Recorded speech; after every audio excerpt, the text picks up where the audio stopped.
আমরা সেই জন্য পথসভার একটা আয়োজন করেছি। যাই হোক, আমরা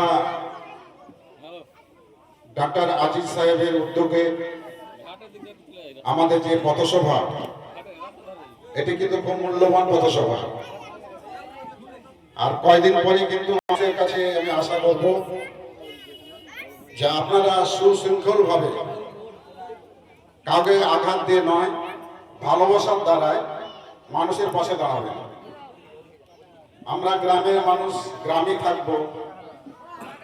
কাউকে চটিয়ে বা কাউকে অশ্লীল ভাষা বলে আমরা কাউকে জঘন্য কথা বলবো না, আমরা শুনবও না। অতএব আমাদের মূল্যবান ভোট 23শে এপ্রিল, সেই দিন আমরা সারিবদ্ধভাবে আমাদের কর্মীরা, আমাদের যত কর্মী আছে তারা সুশৃঙ্খলভাবে ভোটারের কাছে গিয়ে গিয়ে ভোটটা পোল করাতে হবে। এটাই হচ্ছে উদ্দেশ্য। আর আমি আরো বলি যে মমতার উন্নয়নের কথা বলতে গেলে সারা দিন গেলেও শেষ হবে না। কি পায়নি মানুষ?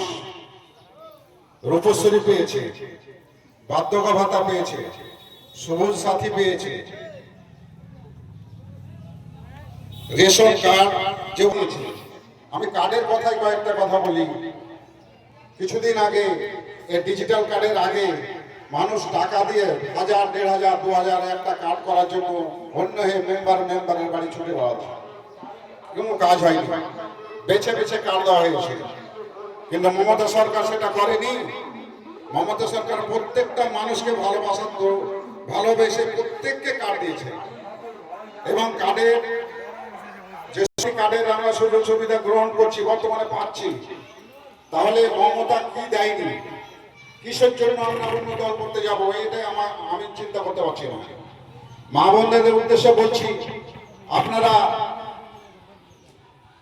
যে আপনার ওই বার্ধক্য ভাতা, রূপশ্রী ভাতা যে ভাতাগুলো পাচ্ছেন, কন্যাশ্রী ভাতা যে ভাতাগুলো পাচ্ছেন, ইমিডিয়েটলি পাচ্ছেন। বুঝে শুনে ভোটটা দিবেন। মা বোনদের উদ্দেশ্য করে বলি যে আপনারা তো পাচ্ছেন, সব জমা হয়ে যাচ্ছে। অতএব আপনারা মানুষের প্রলোভনে, অন্য দলের প্রভাবিত হয়ে আপনারা ভোট এদিক ওদিক করবেন না।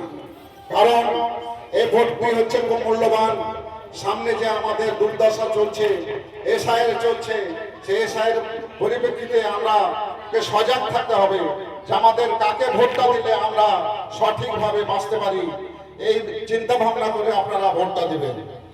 এই বলে আমার ছোট্ট বক্তব্য এখানে শেষ করছি। পাড়ায় পাড়ায়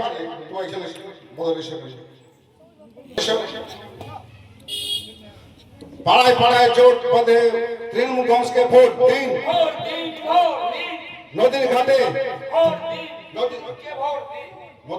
তৃণমূল, পাড়ায় পাড়ায় তৃণমূল, নদীর ঘাটে তৃণমূল, নদীর ঘাটে তৃণমূল, রাস্তায় তৃণমূল, রাস্তায় তৃণমূল, শপিং মলে তৃণমূল, হাটে বাজারে তৃণমূল। তৃণমূলকে সব জায়গায় ভোট দিয়ে আপনারা